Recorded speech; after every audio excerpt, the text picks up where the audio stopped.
Fucking weirdos. Well, I've been here. I just end up going to, different. Yeah, I know you've been. I've been there once. You didn't catch the new studio. You must have just missed the new studio. It was under construction. Yeah, there were a bunch of young men looking at computers like the Born Supremacy. It looks good now. It kind of the new studio looks worked out nice. Is it good. Where I was and they fixed it up? No, we moved. It's moved it into the warehouse. There's a warehouse. Yeah, same building. Yeah, the warehouse is the back. The whole thing is a warehouse. It's just the front part was built out, and the back part was just open for cars, things like that, wood shop, that kind of stuff, and then it got built out. Well, that's why I'm really glad you're here, because you do so much podcasting. I feel privileged that you took some of your extra time to do a fucking podcast, man. I fucking did Fitzsimmons' podcast before my podcast yesterday. Really? I have a no 2 in a day rule. I admire you. What are you doing? I do. Like, I'll do my car cast and then my Ace on the House woodworking cast and then double up, do 2 podcasts in a row that night. How? I can talk. I don't understand. I can talk. You got the gift to talk? I've never really thought of talking as an issue. Really? Because I used to work. Right. And then talking was fun. I understand. Because you're kind of like old school. I mean, you're a carpenter. You can do... You're not like somebody who couldn't do other things, whereas I think a lot of comedians are people who couldn't do other things. I couldn't do anything. True. I can't do anything else. Well... Look at my baby hands. Some would argue you can't even do it. Did Katie brief you on how to make me laugh? Go right for the jugular. Do not. I fucking love being roasted. That's the real question. No, I can do other things. I miss those. I think it's a good balance. You want balance in life. Balance is one of those things where... Yeah, I like working on the cars. I like working on the homes. I like. Is that meditative for you when you work on a car? When you do carpentry, are you trying to shut your brain off? Hold on, in should those I moments? put my earphones? Are we started? Have we started? Yeah, we just started. Oh, we just started. Oh, okay, good for us. I like the seamless merge of let's talk about traffic and Glendale and Lake Hollywood into the show. Everybody knows this is Adam Carolla. We don't really do an intro. I dig it. I like the balance. And I mean, I think in life, you know that thing where you go like, hey, man, you want to go out to dinner? And then your buddy goes, hey, man, that's cool. And then you go, I'm in the mood for Thai. And then he goes, ooh, I had Thai for lunch. Yeah. I always want to fucking punch that guy. And I never trust him. Let me smell your breath, bitch. I want a stool sample. Let me smell your breath, bitch. Already a best-selling T-shirt on YouMadeItWeird.com. But... we're like the only culture in the world that goes, ooh, you ate Thai last week. Yeah. Well, I guess it's off the list for this week. Yes. And my wife will do it. We'll bring home, Japanese food or Chinese food. And she'll go, what are you eating tonight? And I'll go, I'm heating up the Chinese food. And she'll go, you ate that last night? Like I'm a maniac. Like, what's everyone in fucking China do? They toggle between Hungarian and Chinese food. Yeah. So the thing is Chinese food is great. And Mexican food is great, and Thai food is great. But if you had to eat it every day, you'd be pissed off. So is it great, or is the balance great? And I think it's the balance. So you're saying fixing a car is your Thai food? Kind of? Yeah. If podcasting is my Mexican food, then, home improvement would be my Greek food. And then masturbation is dessert. That's the frosting on the cake, as they like to say. Oh, Jesus. But the point is the balance, right? Doing something other than you were doing the day before. This is right up your alley. I bet this grinds your gears. Is if you're at a restaurant, let's say you and I are at a restaurant, and you order what I'm going to order, and then I say, well, I was going to get that, and now I can't get that. Right. I'm a big proponent of just order the same thing. Yeah, there is a lot of... by the way, as if the waitress is judging, like she's running back and talking to all the Mexicans in the kitchen. Guess what? What? Okay, this one guy who I don't know, he ordered the eggs Florentine, right? And then the other guy who I don't know was going to get the eggs Florentine, but went with the eggs Benedict, but then went back with the Florentine, and they both got the same thing. And are you sitting down? When I One of them, if he wanted a coffee, the other one nodded his head and said, "Me too." These guys are like joined at the hip. Unoriginal. Well, I think there's something men are threatened. If it were you and I, two dudes, yes. There's something threatening about us getting the same thing. There's something homoerotic it's about homoerotic, I suppose. I think that's what people think. I don't think it is. I always think it's funny, and I've gotten this waitress. I get these people all the time. You know the people ask you a question and then shove the answer in a tenth of a second before you provide it for them? They go, coffee. How would you like that? Black? And you're like, I was about to say, but you cut me off. Like you asked. They took your power and then you away. provided your own answer. They wanted to be multiple choice. In a millisecond, I would have said a little milk, but you jumped in and said black. And they do this. Now, this is funny. Like if you go out with a guy and he orders like a BLT and he goes, "No mayo," and you go, "Yeah, I'll have a BLT too," and she'll go, "Also no mayo." And I always want to go, "Yeah, that's how we met. We have nothing else in common, but we were attending an anti-mayonnaise seminar, and we hooked dummy up." pattern recognition part of a mammal. They go, "You don't want mayo, you don't want mayo too, because you're the same circle." I call tables circles. It's a weird thing, but yeah, people are wildly dumb, and like dumbest. The people are the dumbest. We are by far the dumbest. So dumb. We're so fucking dumb. And there's a thing, and it's kind of the same thing, which is like there's a little bit like of I'm on a roll, like, well, no mayo, no mayo, no mayo, no mayo. Yeah. Like I got a little momentum, little momentum rolling. Momentum. And I've said to guys, because I've worked in these shops for a million years, and they're a mess, and at some point I go, look, we got to organize all this stuff, put the screws with the screws and the nails with the nails.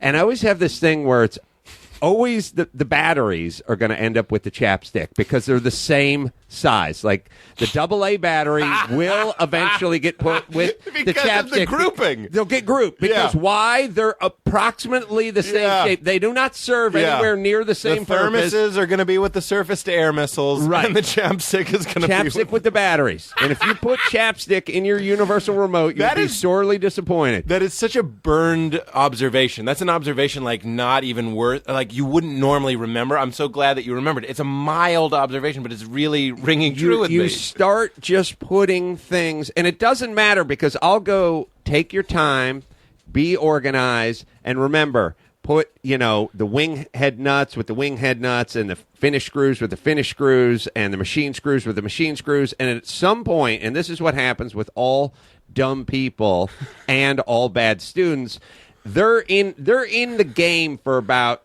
35 seconds, and then the tune-out factor is through the roof. Like, you know what I mean? Like, they sit down, they look at the, algebra equation, they focus on the first one, and the next 29 can be damned.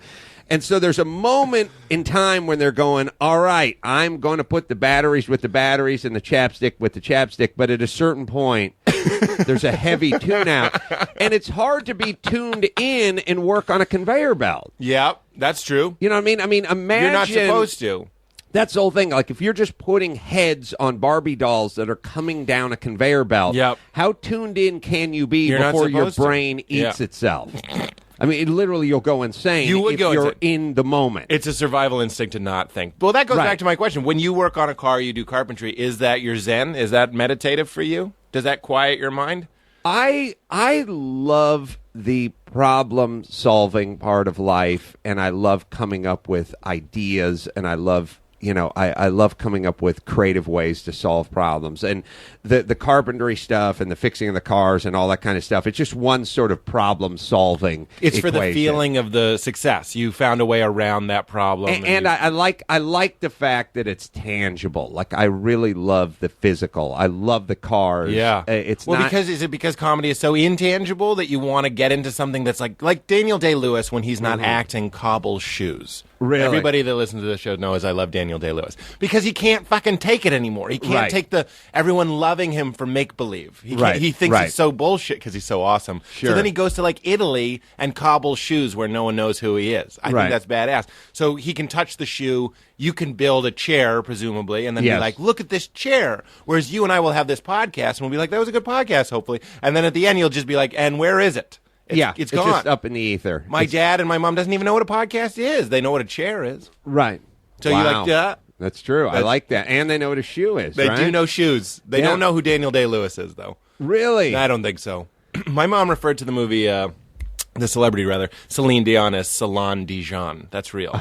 And it was listed as her favorite recording artist, Celine Dijon. That happened. There is a certain real. age you get to where you don't just care. You don't care. Even the things you give a shit about, you don't give a shit about because life has become that conveyor belt with the Barbies on it, and you're tuned out, man. You're tuned out, and it's all the same. You're just looking at the end of the conveyor belt, and there's a coffin there. And you're just like, all the Barbies are falling into the coffin, and you know you're falling in next, and you're like, oh, fuck it. So you tune out. There's a self-preservatory side of tuning out. Well, I mean, if you think about it, yeah, there is, because if you look at if you look at like sort of the ultimate tune out, that's I don't even know I'm here, so right. How can I die if I'm never alive? Right. And then there's a sort of a tune in where you're so fucking tuned in, you're like, you know what's on the sheet of that hotel room I'm renting? Right. God knows, if I had a woods light, exactly, there'd be a pentagram and jizz on there, and God knows the microscopic bed mites and all the other things, and what's in this hot dog, and what's going on in Darfur, you know what I mean? Like, there's a part of you that can get so tuned in that you literally couldn't put anything in your mouth. Right. Because where it would have traveled from, and forget about the hot dog. What's in the bun? How much rat fecal matter's in that bun? This coffee we're drinking probably Holy has rat shit. feces in it. Absolutely. Well, I'll give you another example. If you think about your heart, if you just stop right now and think about your heart, it freaks me out. It freaks me out. I don't know about you. If you just think about my have lungs, a heart, but I knew that about you, but so I'm sorry. No, I know. And you're like oh my God, what if it stops? Right. Or what if I fall asleep and forget to breathe? You're not going to enjoy the Bourne Ultimatum. Second Bourne Ultimatum reference. That's right. You're not. You're going to fucking freak out the whole There's thing. a nice tune-out factor. There's a nice part where you can just get really pumped up about the next Hulk movie that's coming out. Yes, the Avengers. Bizarre fantasy, You whatever. don't care about the Avengers if you stopped and thought about how much shit is in your food. Right. So that's my point, or what's going on, or where this coffee cup's going to end up, and the dolphin it's going to kill. That's fucking true, man. Right. You're fucking right. Garbage is a huge microcosm for me about how we look at the world, how we have blinders on, how we've put a plastic bottle in the garbage and you don't think about it. That's a huge part of being human. Right, or just how about the fact that, people, I mean, how many times do you have a party and you're cleaning up after the party and you're dumping almost full beers down the sink, and you're like, what kind of fucking animal would open a Dos Equis, take one hit off it, and then set it on my sofa arm, by the way, and just leave? What kind of fucking animal's that? Or if dust that shit for Prince. Track that guy down. Let me smell your breath, bitch. Yes. That smells like one sip of Dos Equis. Stool sample. Yes, the most interesting stool in the world. Is this why I wanted to ask you why you work? What drives you? Because you're already at the top. You're like the most download. You know what I mean. I'm at the top. That's good. Yeah. You know what I mean. I'm not saying you're Tom Cruise or whatever. I'm saying you're at the top of your area. You found the Carolla zone and you occupy it. Sure. So what now? Are you working because of this fear of death? Are you seeing the Barbie dolls? I don't want to get too heavy, but are we all distracting ourselves from that? Honestly, I mean, I'll give you a very concrete example of why I work. I am a comedian and one of the handful of guys who's into comedy who's really into material shit. I like cars. Mm-hmm. I like vintage race cars, and it's expensive. It costs a lot of money. Wait, is this racing. your answer? Yeah, this is my answer. You want to build vintage race cars? I want money. Yeah. I was going to lay it out for you. I was going to say, is it money, fame, fulfillment? No. Is it satisfaction, something like that? I want to go. You want cash. I want cash because vintage racing is a really expensive hobby. This can't be it. Well, why do prostitutes suck off strangers? They want coke. You know what I'm saying? God in heaven. I have an appreciation for cock. You know what don't I mean? feel that way. What about respect? I'm not. Here's the thing. I never really thought about any of the respect or how other people in the community or the comedy community think of you or anything. But what if everyone called you Adam Flapjacks or something, and every time, I'm not even putting down Carrot Top, but every time you were out, people were like, yeah, Flapjacks guy. Right. Aren't you glad that people are like, hey, I love your show? That's respect. You know what's weird? I unfortunately grew up in an environment that makes me impervious to accepting compliments or feeling good about compliments. What does that mean? What do you mean? Your family? Yeah, my family's horrible that way. They're horrible people. I can relate a little bit. My family's good in some respects. My mom overshoots it. Anyone that listens to the show knows I have an over-loving mother. Everything I do is amazing. And then my father and my brother, to a certain extent, don't really know if I have news. They'll comment on the news. Let's say, I was like, I'm going to play for the Red Sox. Right. They'd be like, they don't have a bench this year. I don't even know how to talk sports. You know what I'm saying? That's they wouldn't say congratulations. Right. They would say something about the Red Sox. Yeah. Like they go to the They're third uncomfortable. thought. They cannot talk about you to Are you Irish? No. Oh, well, my mom's side is. Yeah. I'm just wondering where ethnically this comes from, this discomfort with, we're not simply the best. No birthdays, no cakes. We stopped wrapping Christmas presents 7 years in. Yeah. You know what it is. No, I know exactly what it is. My mom got it from my grandmom, and I'll tell you two good stories about both of them that encapsulate both of them, maybe 2.5 or 3. My mom did something that was really funny that I didn't see. I didn't notice because I'm indoctrinated into this horrible cult of low self-esteem, and my wife noticed. My mother walked through my front door. She came over about 7 years ago to just say hi on a Saturday and have a cup of coffee with stepdad in tow who does not speak at all. And she came walking through the door, and she had in her hand a VHS cassette. And she said, "This is an episode of Oprah." Glad you're sitting down. And you know who's on it? A funny comedian by the name of Jon Stewart. Oh. And so the first thing my family does is they don't understand who I am or what I do or who I know or anything. I'll give you 3.5 good stories. So my mom says to me, the more I laugh, the more stories. Yes. My mom says, "Have you heard of Jon Stewart?" And I'm like, "Well, I'm on the same fucking channel he's on. Of course I know. We have the same agent, by the way. Of course I know." See, the first thing is this weird sort of discredit through. It's kind of a condescending thing where it's like, "Have you heard? Have you heard of George Carlin?" Right, what right. the fuck do you think I do for a living? Right. You know. So we're on the same. What are network. they protecting there? Do they not want to look stupid? Do they want to look inclusive? Why don't they just say, "Of course you know Jon Stewart"? They cannot wrap their mind around the fact that anybody from their family would have any kind of success or do anything that wasn't just a complete abject failure. Can I interject with a weird question? Yes. Do you get into numbers with them? Tell them money? That's I try not to, but with my dad, the only thing I can say, because he's a score guy, he's a man. He's like you. He likes sports, he likes numbers, and he likes competition. So if I go, "Dad, I'm doing Conan," he'll go, and I go, "It pays blah blah," and he's like, "Okay," you know what I mean? That's the only thing that works. The only you have to have stories. I know what they pay for a pilot and a series and the things you've done. I've never talked to no one in my family. No one in my family's ever asked me a question. Not. I mean, they seriously have never asked me a question. I can't relate more. Never been a question asked. I'll tell you 5 quick things. One is we do the Feast of San Gennaro behind Jimmy Kimmel's Theater. We're going on year number 11.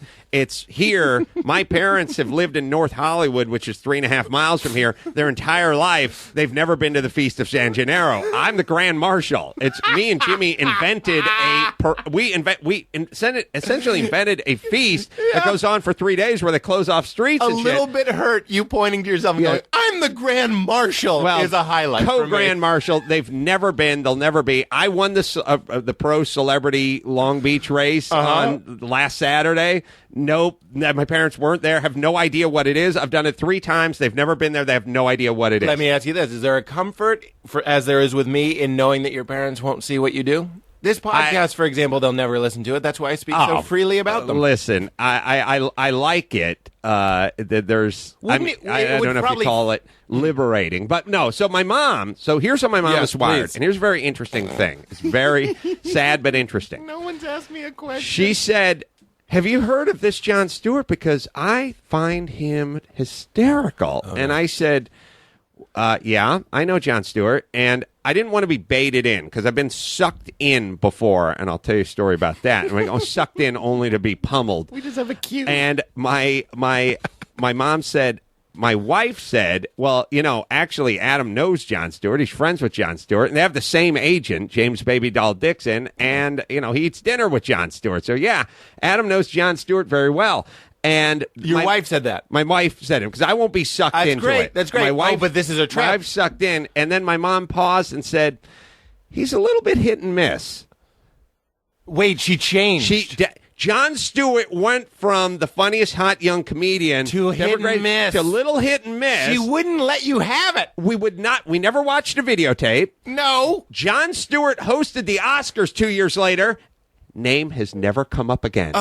He is persona non grata in the Carolla. I actually talked to Jon Stewart and I said, buddy, I want to apologize to you because you had a couple of fans in the name of my mom and stepdad, and now you're dead to them. Because I made the mistake of saying I know you. And now, how good could you be? In other words, like Jon Stewart, how good could you be if my son is friends with you? Yeah. He went from, oh my God, have you heard of this guy? To, a mythic. We don't need to watch the tape. He went from a mythic to one of your knucklehead buddies. He went to one of my jack-off buddies. He's a jack-off buddy now. In a second, just by me. And his name has never come up again. Why would it? And, well, it should. Be. No, I'm saying it should. Yeah, it should. Like the Oscars are held at the Kodak Theater. My mom lives 4 miles from the Kodak Theater. You fucking think she'd say, hey, your buddy Jon Stewart's hosting the Oscars. What about it? You think I'd get a ticket or something? Like, name has never, ever been raised again. And I realized where this emanates from. Her mother, my grandmother, died like 90. She died a few years ago, like 93. Wow. World-class ball buster. But she was the queen of this.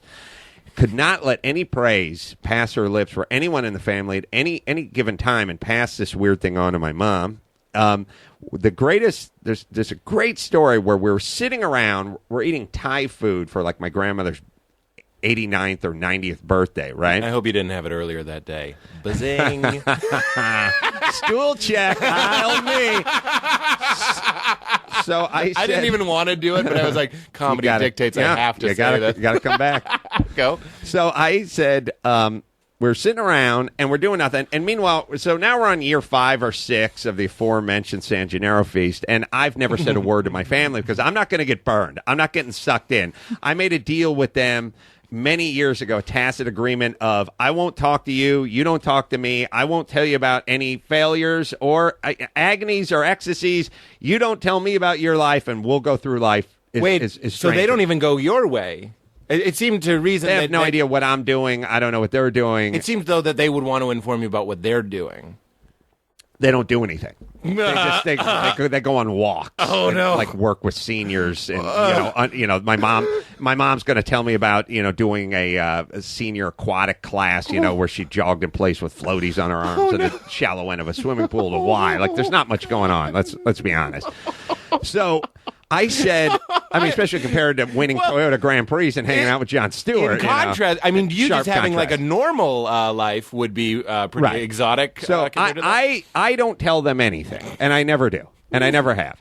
And if I'm going to be on the Tonight Show, I will not tell anybody. If I'm, there's no telling of anybody on anything. I just want to relate. When I do a late night appearance, they don't watch, and like my friends don't understand that at all. But I don't know. That's just how it is. Yeah. That's normal to me. It doesn't make me sad in the least. I'll send my mom a link to Hulu the next day. Oh, you do? Yeah, she'll maybe figure it out. Now, why? Like, why don't you think, like, hey, fuck her, man. Why couldn't she stay up an extra 2 hours? And well, because it's not 2 hours. They go to bed at like 6:30. Oh, it's true. I don't know. Because... Why are you sending them a link? Like, I guess my thing's like, fuck it. You don't... I talked to my dad before doing a bit on Dancing with the Stars once, which is on at 8 o'clock and not on cable, so there's no excuses. Yep. And I said, I'm thinking about doing this bit, but I'm arguing with the producers and blah, blah, blah. And then I somehow spoke to him like a day and a half later, and he said, did you do the bit? No. And I thought, I started to answer, and then I went, wait a minute, old man. You could have turned on your TV at 8 o'clock and found out whether I did the bit. You know what? For a second, though, I thought you were telling me a heartwarming story. No. Oh, no. But at least he said, that seems like a little bit of progress. He said, he used the vernacular. Did you do the bit? Well, he could have said your thingy. Yeah. But either way, he didn't watch. And that was on. Yeah. All right, well, wait a minute. My grandmother. Let me interject with one thing. Grandmother, we won't forget. Dane Cook on the show, Torgism. Mm-hmm. I remember when he was playing Madison Square Garden. Mm-hmm. Or what's the one, Boston Garden Fleet Center? Well, yeah. Because he's from Boston, and he called his dad, and he's trying to tell his dad to come see him at the Garden, all right? That he sold out. Right. And his dad is like, all right, we'll try and make it. And Dane goes, yeah, try and make it. It's just one of the biggest things I've ever done in my life. You know what I mean? And it's just like, yeah, try and make it. Try. Should we be grateful for these people? Are these people? No. Isn't this the soil that the Adam Carolla thing grew out of? This need for other people to affirm you? You're not getting it from grandmama.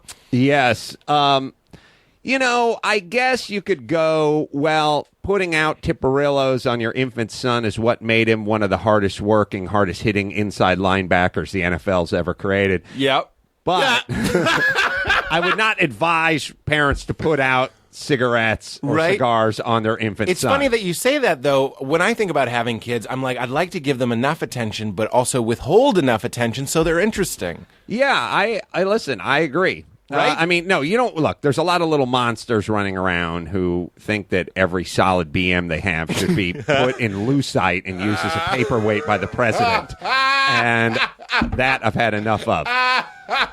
Laser accuracy. So, never said that before. That was amazing. I was take credit for it now. I was going to ask if you had said that before, but I was like, passed my lips. That's amazing. But my grandmother. So we're sitting around the stable. Yes, please. This is the trifecta of Carollas. This is my sister, my mom, and my grandmother, and they all played their part.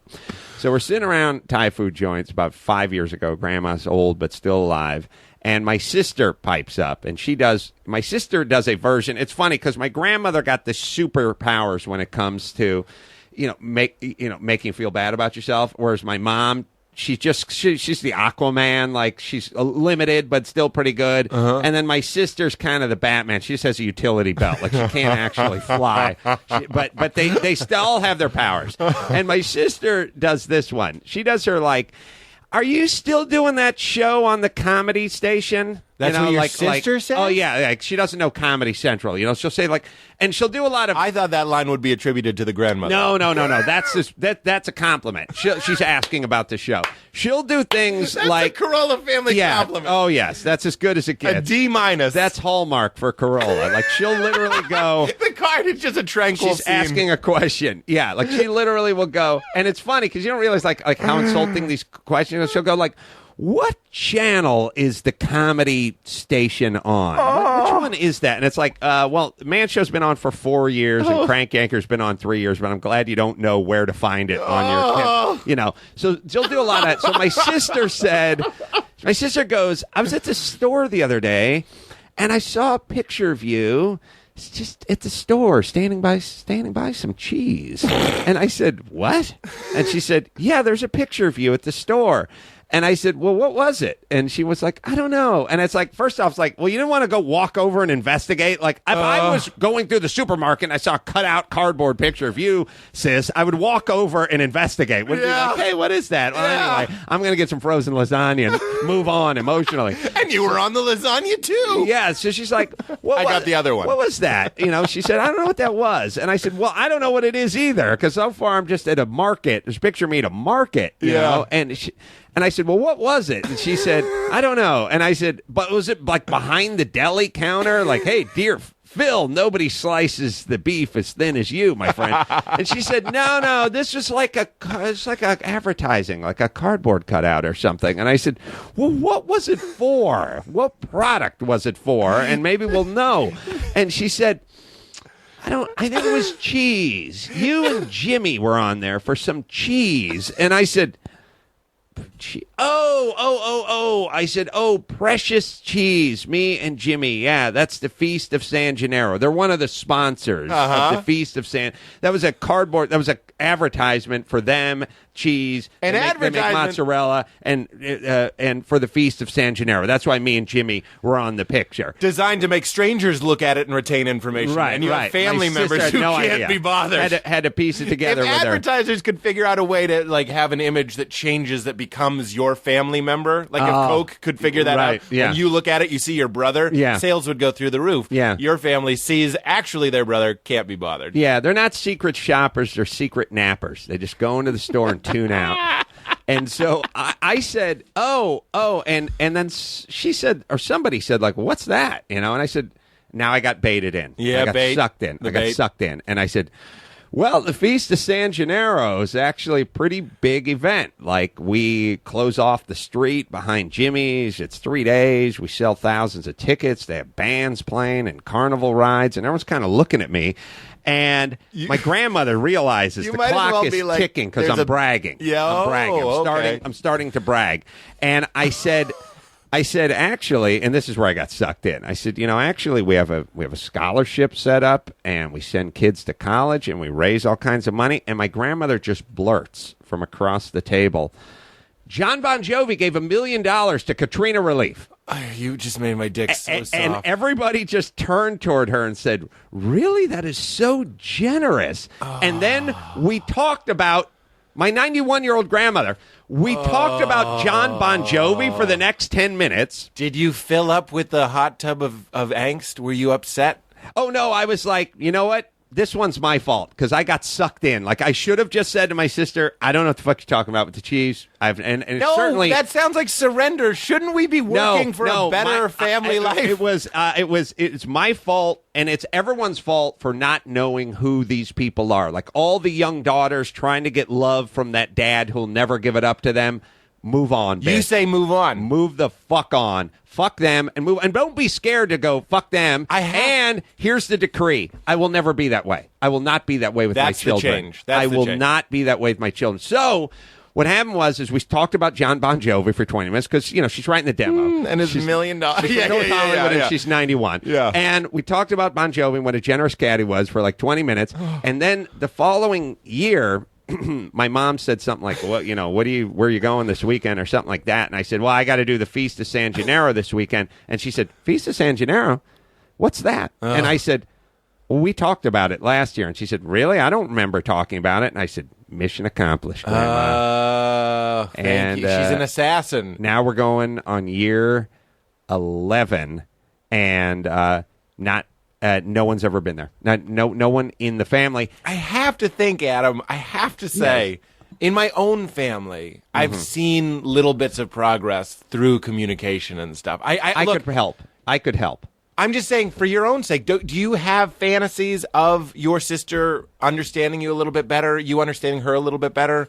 I do, but I'm such a dick that it's like I wrote a book about a year and a half ago. It came out around Thanksgiving. Everyone in my family came over on Thanksgiving. In 50 years, we'll all be chicks, yeah. And everyone just sort of helped themselves to one. And I've never heard one comment from anyone in my family who are readers about the book. I've seen my sister 10 times. She's never went like, hey, man, that book was What is your fantasy? What is going on in their mind? My mom will always be like, if anyone's ever rude to me, if like the 7-Eleven guy is rude to me, she'll go, he's jealous, sweetheart. Way before I had done anything. No, not jealousy. There's no agenda. That's the sad part. You'd prefer jealousy. I wish there was an agenda. You just think it's how they are. Oh, it's how they are. But what if you... No, this is like the prom queen, the hot blonde in the high school, and you're the nerd, and you're 2 grades below her, and you're sitting around trying to strategize about why it is she doesn't know your name. Is it jealousy? Is she overcompensating? Yeah. And it's like, she doesn't know who you are. That's great. She doesn't give a shit. It's not like... I'm going to ignore that nerd, and I'll do it volitionally so that I'll send the message to him. Yeah. No.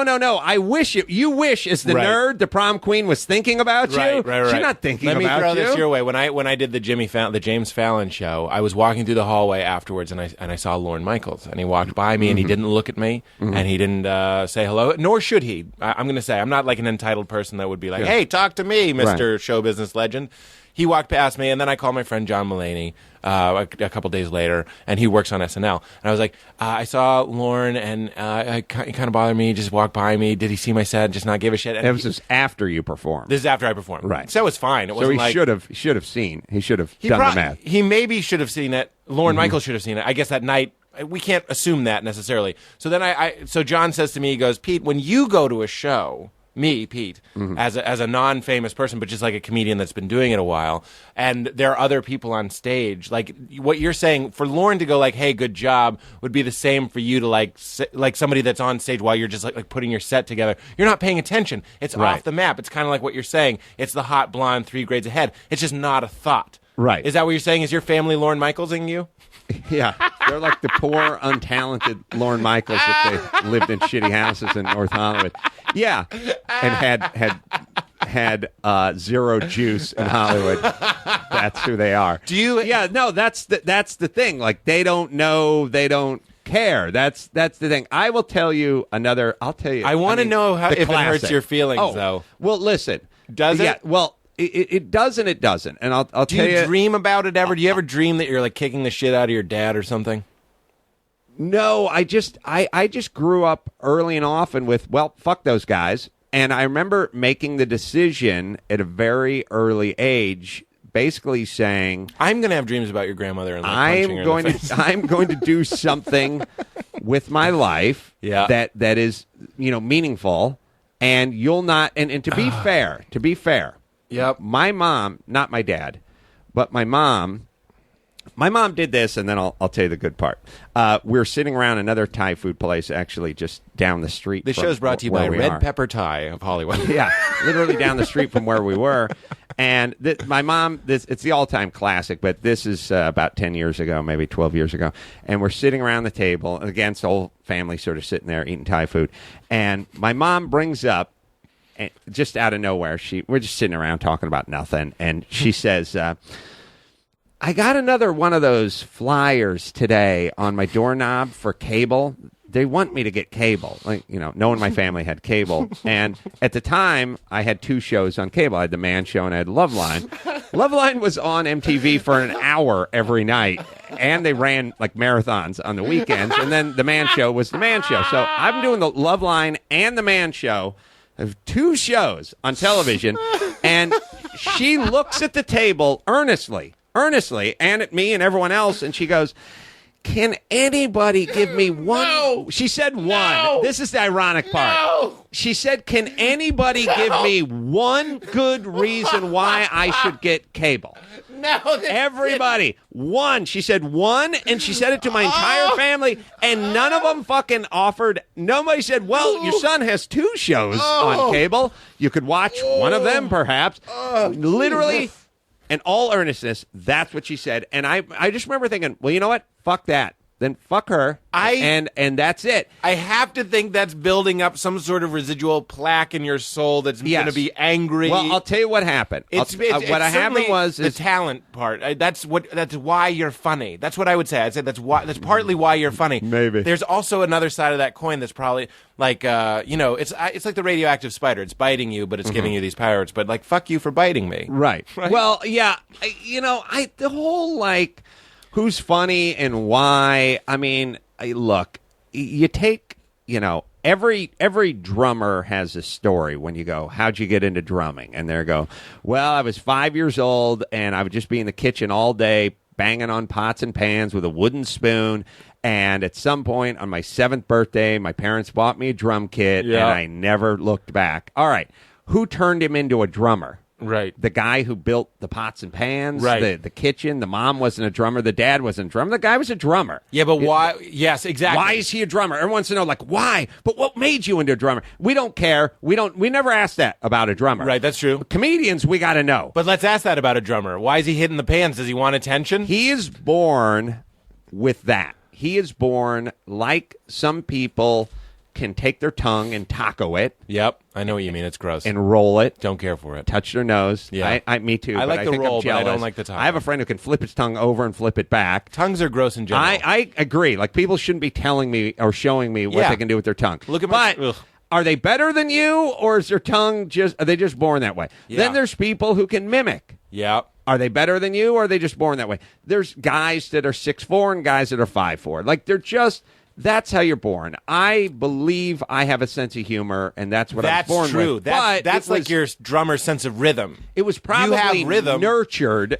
yeah, but it was also squashed at the same time. Yeah. I mean, you have to understand. That's good. I dug ditches for a living and swung a hammer and drove beat-up pickup trucks, and basically my adult life was people going, hey, crawl under that house with that roto hammer and start drilling on the foundation. I'd be like, yeah, no problem, boss. I was crawling under people's houses amongst rat carcasses and cat shit for $12 an hour. Now, if my family had built me up, I definitely wouldn't have got under the house. Right. But that's where I come from. And I decided at a certain point with my family, and my dad's never asked, but my mom has asked. My mom has said, look, if you're going to do the Tonight Show, I'd appreciate it if you tell me. Yeah. And I've never told her.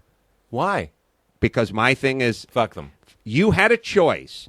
You had a choice. Look, and by the way, you can't not go to any Pop Warner football games. You can't not go to any high school. I was an all-Valley high school football player. My mom never went to one fucking game, and she was 2 blocks from North Hollywood High. You can't do that. Fuck. And then I get on the Tonight Show, and now you decide you want in? Right. Fuck that. You gave that away when I was 13. Yeah. You had a decision to make. And by the way, of course, if everyone knew their son was going to end up on the Tonight Show, they'd go, I better pay a little more attention to him when he's 13. It's like the Eminem lyric where he says, suddenly I have 30,000 cousins or whatever. Right. You had a decision. You made that decision in 1976. Yes, and but now you know what? Yeah. You can live with it. Here's the weird thing, though. You're right.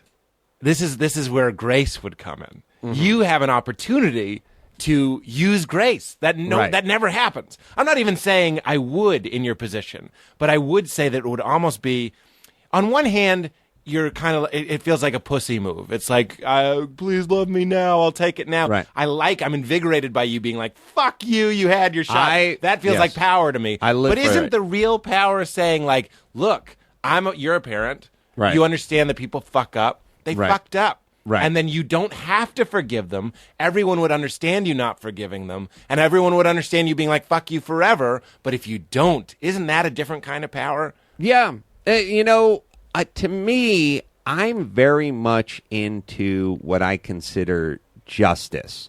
And, despot rulers, I want them killed with Predator drones. That's how I want. I don't want them to step down. I want them eviscerated. And I'm that way in life, which is I used to lease my dad a car. Is that right? And I used to lease him a luxury car.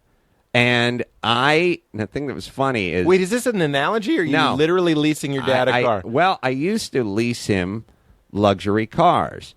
And the reason I leased him luxury cars, this is the grace you speak of, is my dad's not a bad guy. He's just completely out of it. Yeah, he's never said a negative thing in his life to me. He's never said a positive thing. He's just a man. He's just kind of out of it. He's the men's room symbol. Yeah, he's just man. He's just that dude. There's a man over there, and he's soft spoken. He likes reading books and going for walks, and he's not into sports, and he's not into cars, and he doesn't like cars. He doesn't like he could come into my house and say what's new, and I could go, I got a brand new Ferrari in the garage, and he'd go, that's good, and he'd turn the corner and head the other direction. Sounds like an illness. That is an illness. Doesn't know, doesn't care.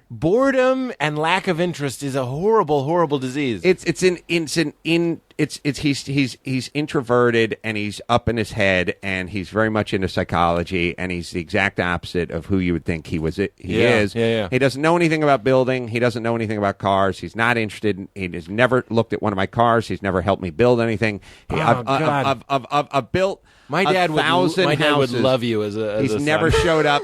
My dad's. We're the worst. You're wasted on your dad. You're wasted on your dad. Listen, it's the most insane thing on the planet. I mean, if you want to talk about like dad, like hey, he's a man's man and he's a dude's dude and he's a whatever.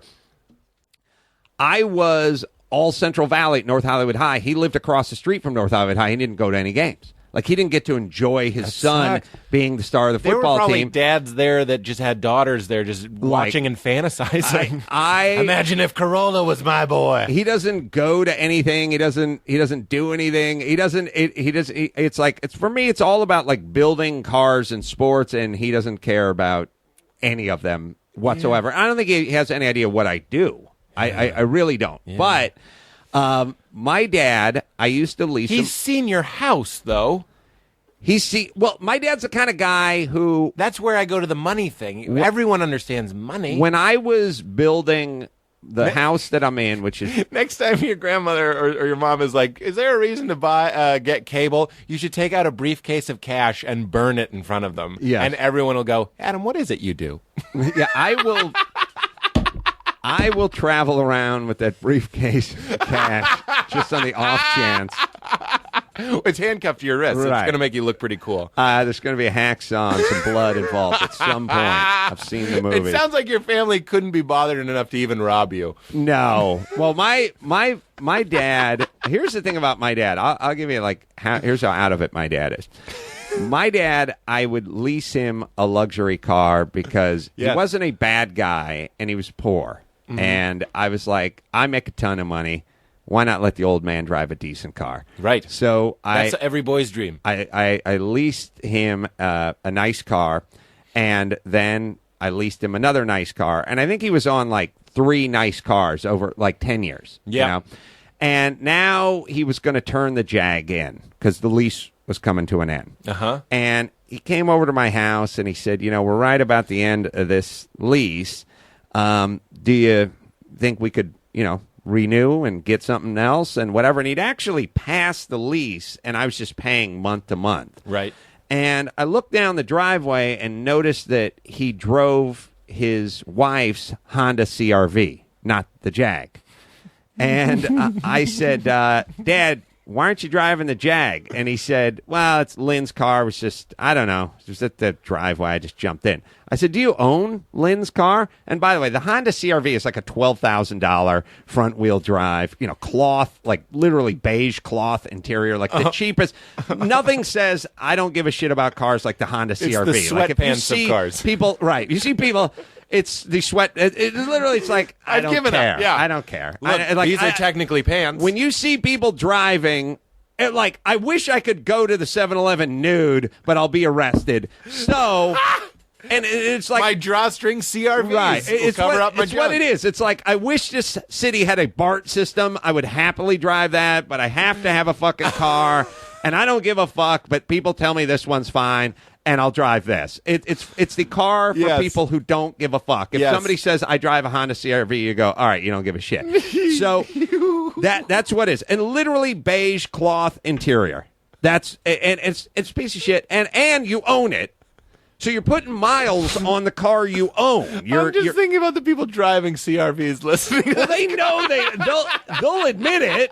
They don't give a shit. You have a Katie, you have a. I like cars though. Katie has a CRV. Not if you drive the CRV. You don't like CRV. All right. So your dad drove the CRV. All right, I'll put it to you this way. He didn't drive the Jag, but what is his motivation It's like there? somebody saying, what's the most $9,000 can get me? And people go, get the CRV. It's not fast. It doesn't handle, but it gets pretty good mileage. And it's not going to break down. Like It's like one of those super sensible, It's not a car for dum-dums. It's just not an exotic car. It's like what Crocs are to shoes. They get the job done. It's like you're not going to hurt your foot. People are going to make fun of you, but you can drive it around Disney World all day and you'll be fine. No one will say shit. Yeah, right. It's going to make it a little sweaty in some areas. Right. So squeaky. So he drives the CRV. CRV, not the Jag. And I say, Dad, why don't you drive a Jag? And he just goes, I decided to take Lynn's car. I said, all right. I said, do you own the CRV? That's what you asked him, right? Yeah, he owns it. And he says, yeah, we own it. I said, well, now, Dad, you own that car, but the Jag we got to turn in. So, and I said, like, how many miles do you have on the Jag? And he's like, I got like 21,000 miles on it. And I said, well, I got you a 36,000-mile lease, and they don't give you the money back. I'm paying for 36,000 miles, and you only got 20,000, and the lease is up. We're going month to month now. Yeah. So you got one car where I've already paid for an extra 16,000 miles that you haven't put on. Yeah. And we got another car where you're paying for the miles because you own the car. You're depreciating the car. So I think you should be driving the car that I lease you. Yeah. Which is a much nicer car anyway. So why not drive? So he said, yeah, all right. And he said, but do you think we can get a new car or whatever? And I said, I think we can, but we'll figure it out. And about 2 weeks later, he came over again, and he was driving the CRV. Oh. And I said, Dad, remember we were talking about the whole mileage thing and about how you're under mileage and how I've already paid for the 36-mile. It's, 3-year, 12,000 miles a year lease. I've already paid for it. Yeah. So you should be putting the miles on the car that I've already paid for. And he said, yeah, I didn't quite get that whole mileage part. And I said, okay, but all right, forget about the mileage part. The fact that I'm leasing you this expensive automobile, and when you come over, you're frequently driving your wife's car, not the car, but you're in negotiations with me to try to get a new automobile. Don't you find that a little strange? And he said, I didn't know part of leasing it was a stipulation that I had to drive it everywhere.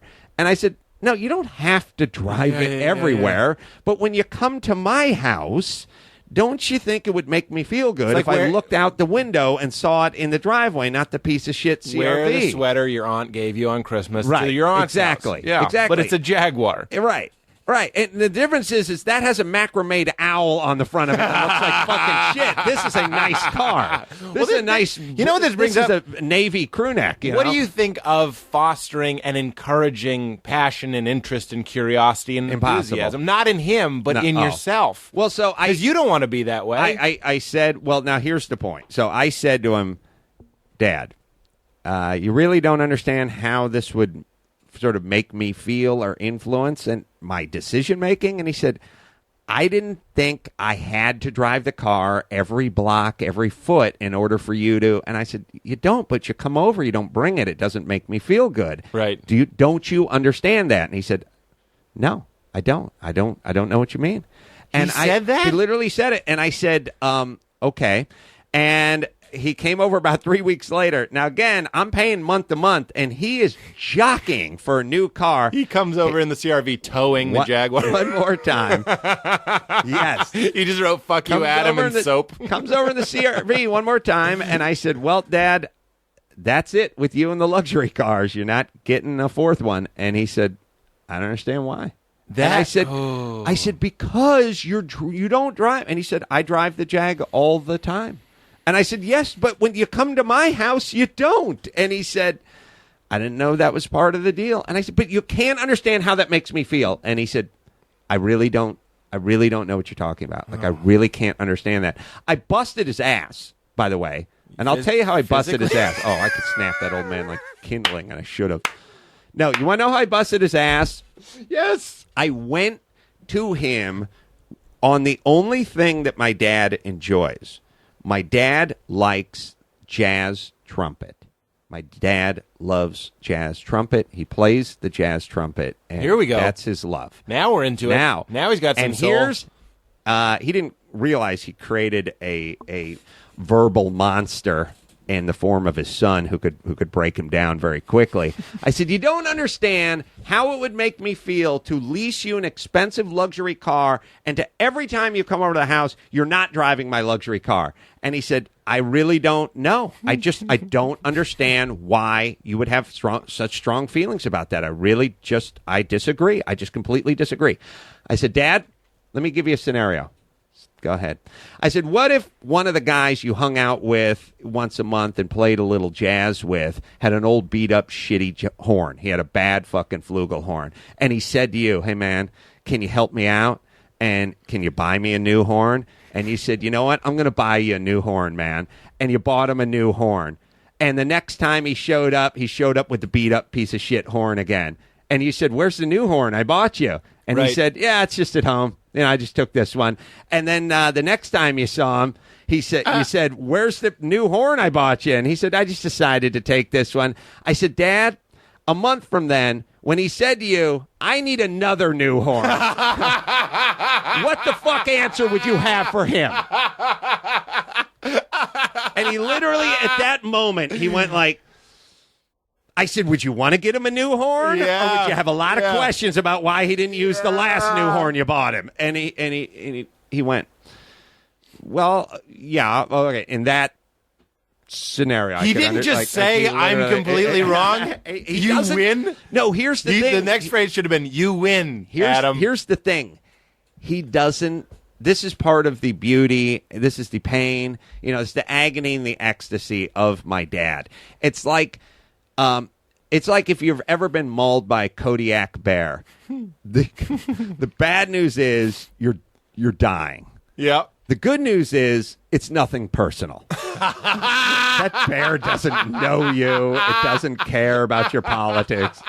And here I am only thinking of scenarios where we can get you and that bear together somehow. I don't know what that is. No. I just don't want you to give up, but it seems like you should. I should. Do you go to therapy? I have. Does your therapist say, like, that sounds about right?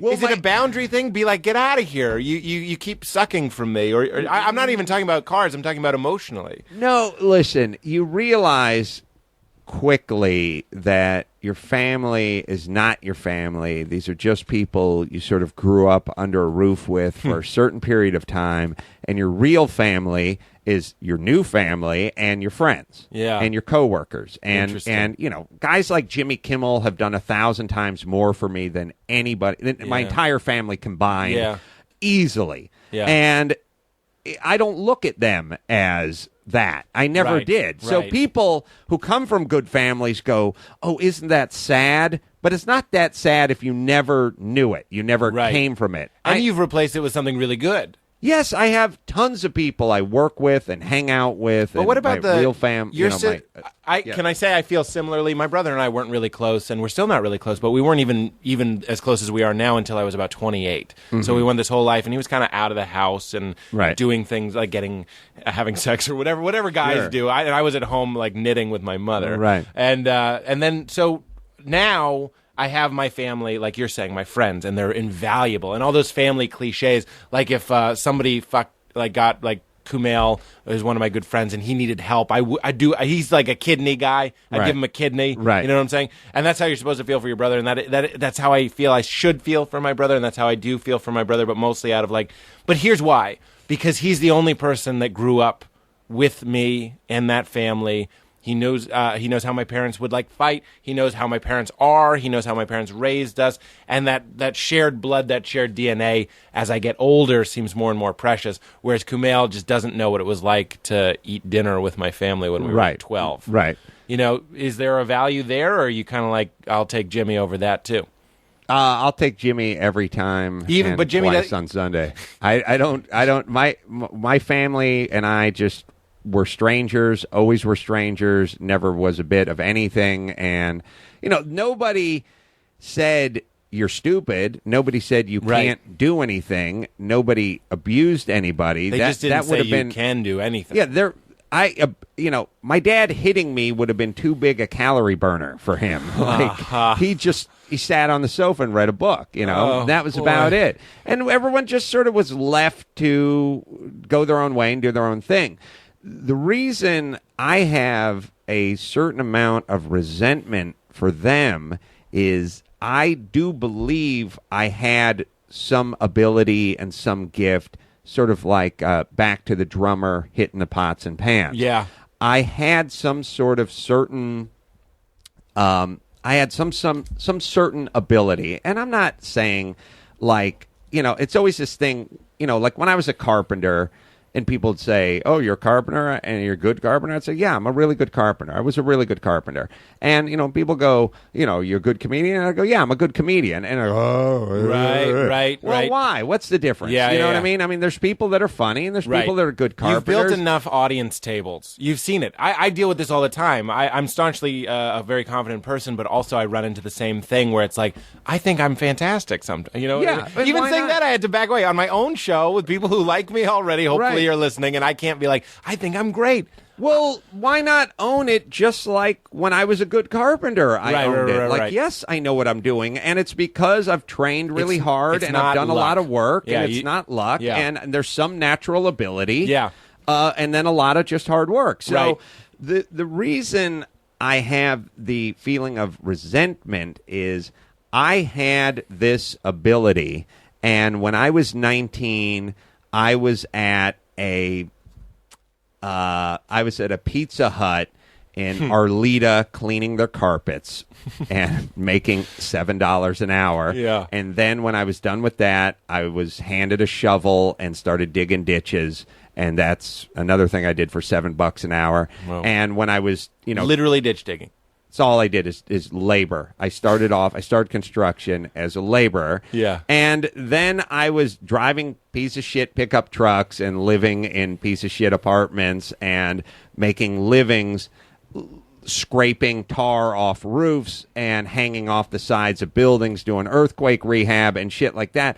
And I never thought I was meant for anything more than that. Right. I always thought, well, maybe if I get lucky, I'll pass my contractor's test and I'll make $20 an hour one day, right, and I'll live in some piece of shit house in Simi Valley, and that's as good as it'll ever get. And no one in my family ever led me to believe that there was anything else or any other reason why I should think anything else. Right. And when I was 19, be like, "What are you doing, son?" "Cleaning carpets." "Okay." Right. And that was that. Right. And it's just that weird thing that I never understood it. Like, when I was 29, I was living in a rented house in La Crescenta with two dudes. And if my son is ever, by the way, when I was 30, I was living in a La Crescenta house with two dudes renting a house. If my son is ever 30 and renting a house with two dudes in La Crescenta, I'm going to come up to him and I'm going to go, "What's up?" Right. "And what are you guys paying for rent?" Right. And answer, $1,500. We each pay $500. "I'll bet you the mortgage on this fucking house is $850. Right. "Why don't you see about getting together a little down payment? You're a carpenter. Get a piece of shit. Get the guys to move in. They'll pay rent, and you could get something for yourself." Yeah. Like, instead of, "How's it going?" Right. "Good." "All right. Done. See ya." Yeah. Like, just this weird. So, But that's the thing. That's what you're saying. I won't. The response to your father being this way isn't necessarily trying to change your father. It's more paying it forward to your son and being like, "I'm not going to do this again." No, I will not. They groomed me to be a failure. They groomed me not to believe in myself. They groomed me to have low self-esteem. And they basically said, and were basically ready to sit back and let me ride off into the sunset with a series of shitty, dangerous construction jobs and a crappy rented house. And whatever my ability was, or whatever my little inner belly fire, or whatever that was able to burn bright enough, and I was able to toss a log or two on that. Yeah. And I was able to overcome this. Who pulled you out? Was it Jimmy? Well, it was me. I mean, who was the first person to be like, "You got something, kid"? Some foreman. It was Jimmy. It was Jimmy going like, "Hey, man, you should be doing this." Yeah. And I wasn't doing it at the time, but yeah, it was definitely Jimmy. Just being funny. Yeah, I'm sorry. I'm sure like you've told Jimmy, the story a million times of how you met, but you're working construction. You're climbing under houses and stuff, and you're being funny. I'm presuming. I was like taking some groundlings classes, but I got booted out of the groundlings before I became a groundling. Really? Yeah. But let's go before that. So something had to happen where you were like, "I'm going to take a groundlings class." Do you remember what it was that were you cracking people up? I had this thing in this rudimentary understanding that was good and was bad, which was, I have a sense of humor. I realize that I'm funnier than the people around me, and I think I have ability in comedic ability. That was the good thought. That's part A. That's part A. The bad thought that basically was a gill net that choked the life out of that was my upbringing, which was, who gives a shit? It'll never work out. So it's sort of like, yes, you're funny, but so what? Now here's a shovel. Get in a hole with a bunch of Mexicans and get the fuck to work. Right. And good luck telling them whatever jokes you have for them with the language barrier. Yeah. So it was, you may be funny, but it's never going to work out because it never does. Yeah. And no one becomes successful, not from this part of the world. And so what? Do you think they were trying to protect you? We have a surplus of belief now. Kids are very optimistic. Kids are like, everybody you meet thinks they're going to be you. Yes, we're lousy with belief. We're lousy with belief. Yes. Do you think your parents? Will we see a resurgence of this? No, they were not. The kids growing up now that are all being told that they could be at Carolla. Do you think they're going to raise their kids the way that you were raised? Do you see what I'm saying? Here's the thing. Because your parents probably had their ass handed to them, right? What I want people to understand is I was not raised. I was not raised. They were not trying to protect me from anything. They were protecting me from the elements. Right. It goes back to getting an ass beating would have been too much attention. No, it's just get out of the house, do whatever you want. It's not. You don't think it was conscious, like, let's not blow him up because that's not how the world is? Fuck no. You don't think your parents talked about you? What the hell I did? No. At night? Oh, fuck no. Listen. Little Adam? No, never. Oh, listen. What is happening right now? I'll tell you what. I never took the SATs in high school. I had scholarships to play football. Yeah. At medium to shitty size, not Nebraska, not USC, not football powerhouses. Yeah. I got recruited. But you would have gone for free. I could have gone to, Marshall, Cal Poly Pomona, Cal Poly San Luis Obispo, UC Davis, a couple of, in Lewis and Clark, like some weird little schools. Some football player in his CRV is pulling into his Lewis and Clark locker room going, I like our team. Willamette University. Yeah, I mean, Cal Poly Pomona, Cal Poly San Luis Obispo, or something. I couldn't UC name Davis. 10 schools for $1,000. I couldn't either. I only remember. Well, I got recruited by these schools. Oh, That's the only reason. Sure. Only reason I can name Willamette University. Yeah. I didn't know where I didn't even know where Willamette was. Oh, it's a place. It's Is a it river. all covered in plastic? Laminate. You got it.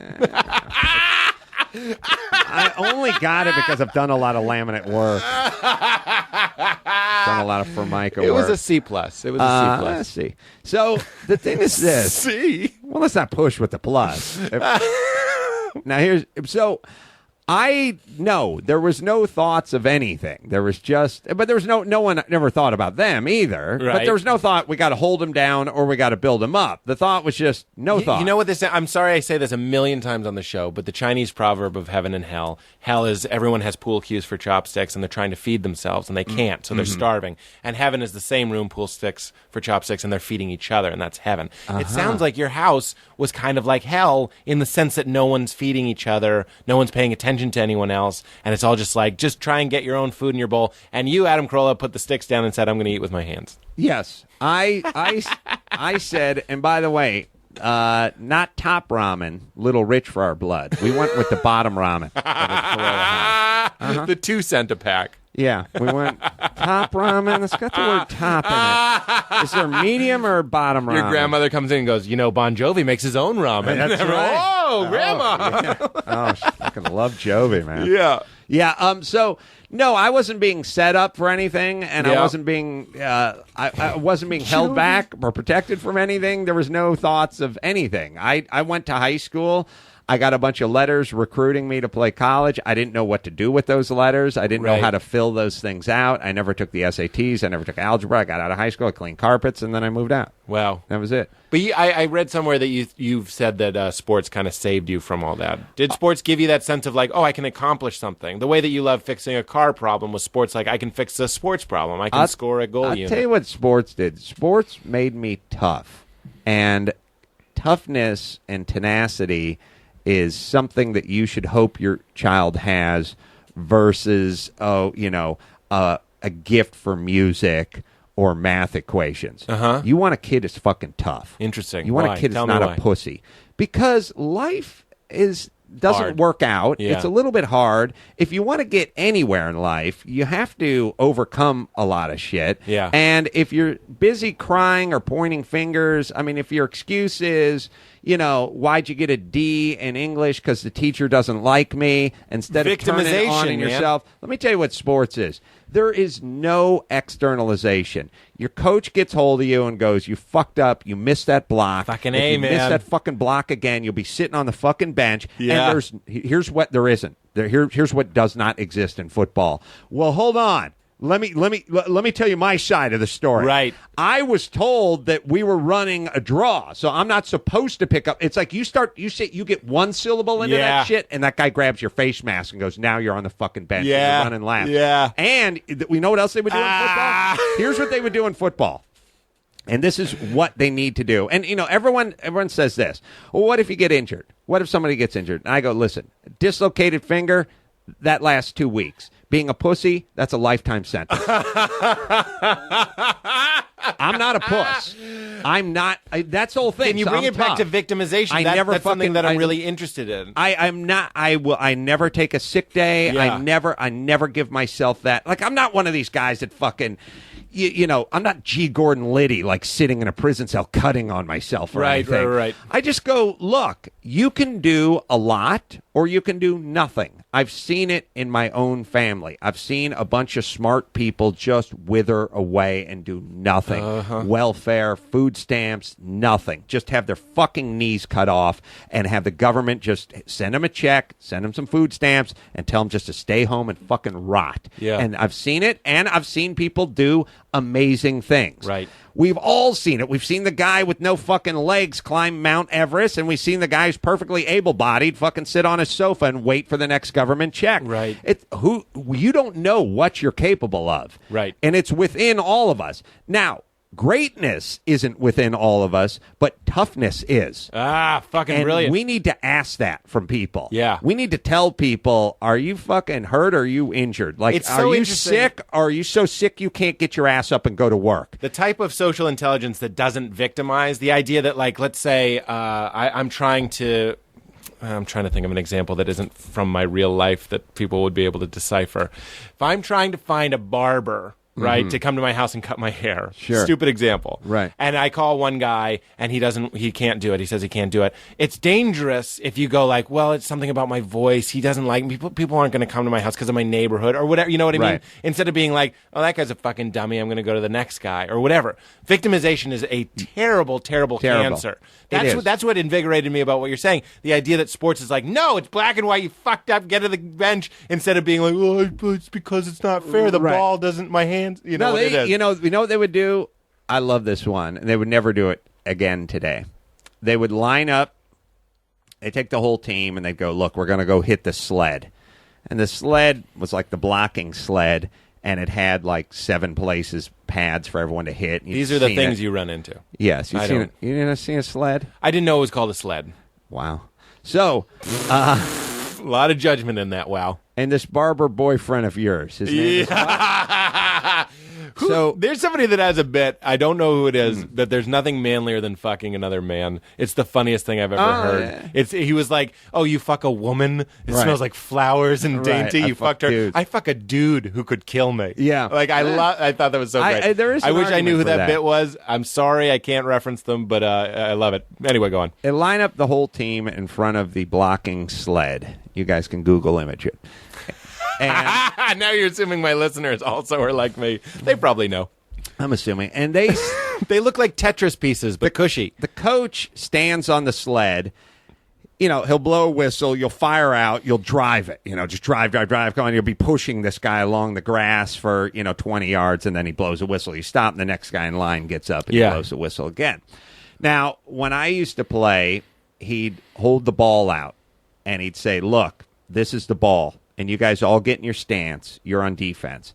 And when you see the ball move, you fire out and hit the sled. But I'm going to try to draw you off sides with my count. Don't listen to the count.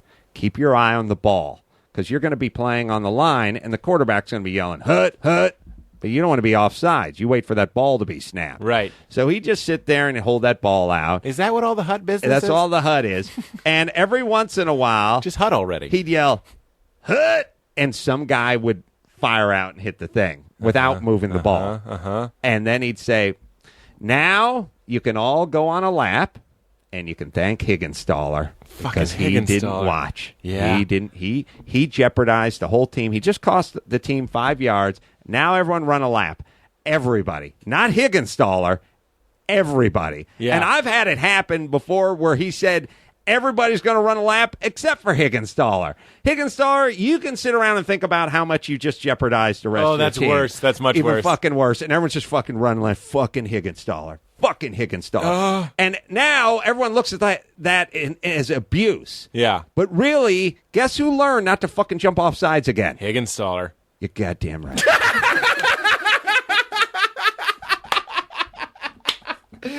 I love it, man. I've never been a competitive person, but I'd like to think I got some grit somewhere. Now, I'm not here to tell you. I mean, you can tell a lot about me. I don't know what is it? Oh, sled? A sled is. Wow. I was not traditionally bred to be like a tough person, but I do believe I have some grit. When it comes to having bad news given to me, you're not funny, beat it, get out of here, that sort of stuff. Well, you have to be to get in here your somewhere. Yes. position. Yeah. That sort of grit, that sort of stock is in me, even though I've never been in a fight. I've never, traditional manly guy stuff. Locking sled, better form of transportation than the Honda CR-V. A lot of people don't realize that. I wanted to talk to you about being a man. Okay. That actually goes nicely with this topic. I was just last night talking to this guy who he's a comedian. He had just gotten a divorce, and we hugged in celebration because this woman, and I don't want to, it's dangerous because I love women. That's part A. Part B is there's this weird capacity for men to be destroyed by some of them. Do you know what I mean by that? And I don't blame the woman. In fact, everybody's complicit in it. There's something about sex that can open up a man, and then he gets in a bad relationship, and he remains in it. He should man up. He should hit the sled and fucking be a dude and be like, this isn't right. But he stays in it. He stays in it. He stays in it. He's lured by sex in a lot of the cases, and then the woman, he can't please her. He can't figure her out. And the next thing he knows, he becomes a shell of a man, something we call in the show a sad dad. This can go both ways. Sure. But I wanted to talk to you about the idea, and you're married. Right. So how does a man, speaking of Greg Fitzsimmons, we talk about men in some marriages and cases blow a baby up the woman, and then they're discarded. You know what I mean? You've done your job. It's almost evolutionary. It's like, you've given me baby, now beat it. There's no more need for you to be attractive. There's no more need for you to be masculine and authoritative and like domineering and providing. The woman can do everything on her own, so man is just discarded and reads books quietly on the couch and doesn't pay attention to his son, Adam. But why? Thank you. But why? No, my family needs me very much to provide for them. I mean, to put a roof over their head and to repair it so it you and your doesn't leak. wife specifically, she still remains interested in you and attracted to you. And I can tell just by talking to you, you've remained a man.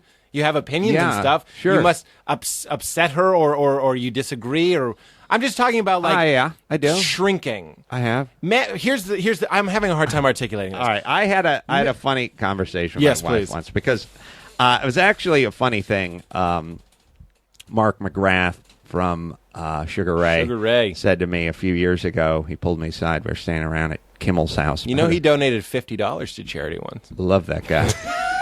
What? It's a Bon Jovi God joke. damn you. You ruined my train of thought. I'm sorry. So you and Mark McGrath. He pulled me aside and he said, when did paying for everything count for nothing? And I said, I don't know. But somehow they figured it out. Yeah. They figured out a way for the dude who pays for everything to get you back to even. And I've said many times to my wife or anyone else who will listen, and they're like, we've created this fucking horrible society that's just littered with pussies, and they're nuts. And I do interviews with people, and they're like, "And do you go shopping? Do you go grocery shopping?" And I go, "No, I don't." And they go, why not? I mean, don't you feel that's part of your? And I go, no. I go out on the road. I make money. I do a podcast. I make money. I write books. I make money. And then I give it to my wife, and she goes shopping. And they go, oh, so you don't think? And I go, no, I don't think. If my wife wants to go... I was in St. Louis and Minneapolis last weekend. If she wants to go there and fucking sell out Garrison Keillor's theater and come back with 17 grand, then I'll go to fucking Trader Joe's. But I'm on the fucking road, and she can go shopping. That's how it's going to work. And but I have to assume she's okay with it. Make me some insane ogre? Of course, everyone except for our culture would be fine with that.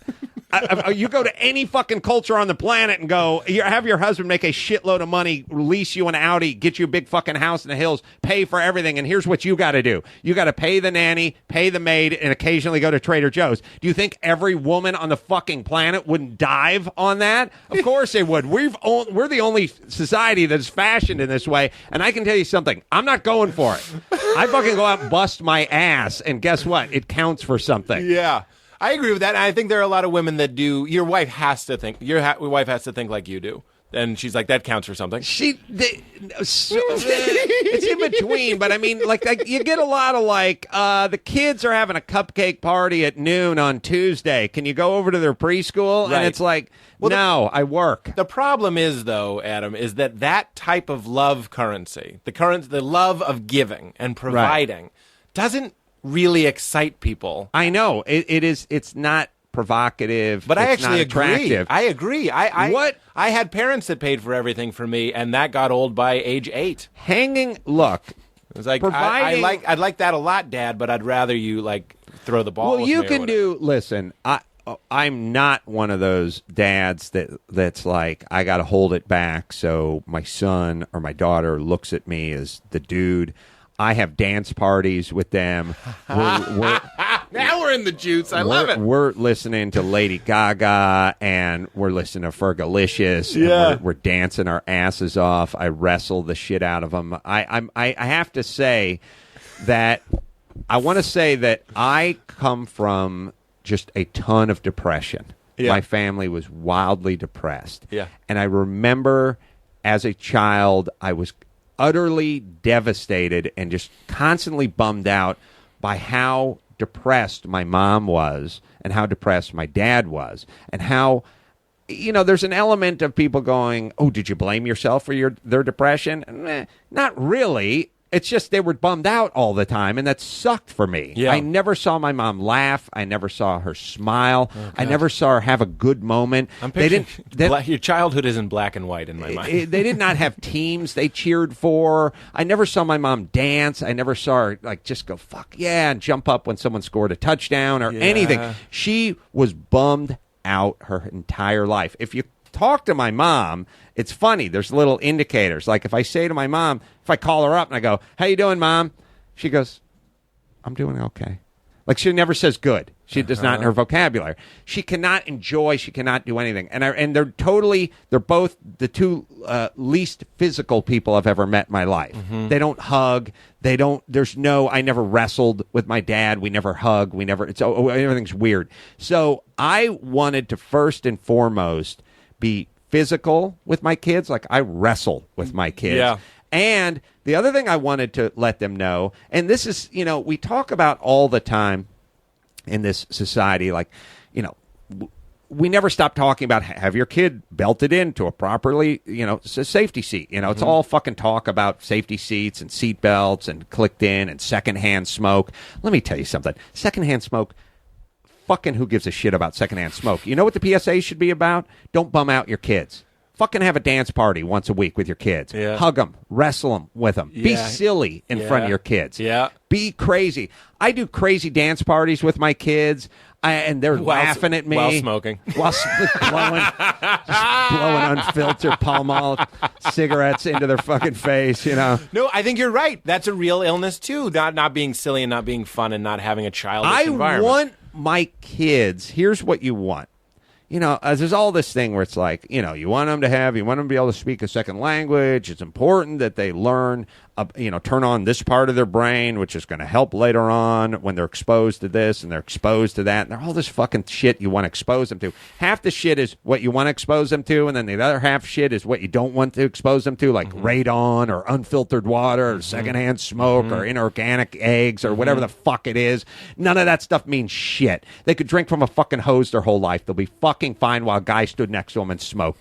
They would be fine. But I'll tell you where they won't be fine. If they think mommy and daddy aren't enjoying life. Not enjoying not only them, but life. Yeah. I want my kids to know not only is dad digging it, like I'm driving my race cars, I'm doing my thing, I'm enjoying myself, number one. And number two, I'm enjoying you. Yeah. I'm enjoying my kids. I had a moment last week where after I won the Celebrity Toyota Grand Prix of Long Beach, I just reached over. I was in my fire suit and the whole 9 yards, and I reach. That's a suit you wear when you're. I got it. I got it. I thought you was I wear a fire suit when I dance with the ponies. Some of the ponies fire breathe. I reached over the string with the paparazzi and everyone was celebrating the champagne and everything, and I fucking picked my kid up. I picked my son up and I just grabbed him and was just hugging him, and he was just sucking it all in, and people are cheering. Katie, if you do a Google image search, you'll see me and Sonny at the Toyota Grand Prix, and it was the greatest, and he'll remember it forever. Yep. And I want him to know that Dad is having a good time. Yeah. Dad is digging it. Well, this is part of the reason Dad's digging his life is because of you two. Right. Because he dug his life before, and now he digs it even more that you guys are here. This goes back to my big belief that enthusiasm and interest and curiosity can be fostered. These are things that people think they have in general, but I bet you worked on your interest in sports. That's why people learn the stats. That's why they invest all this time.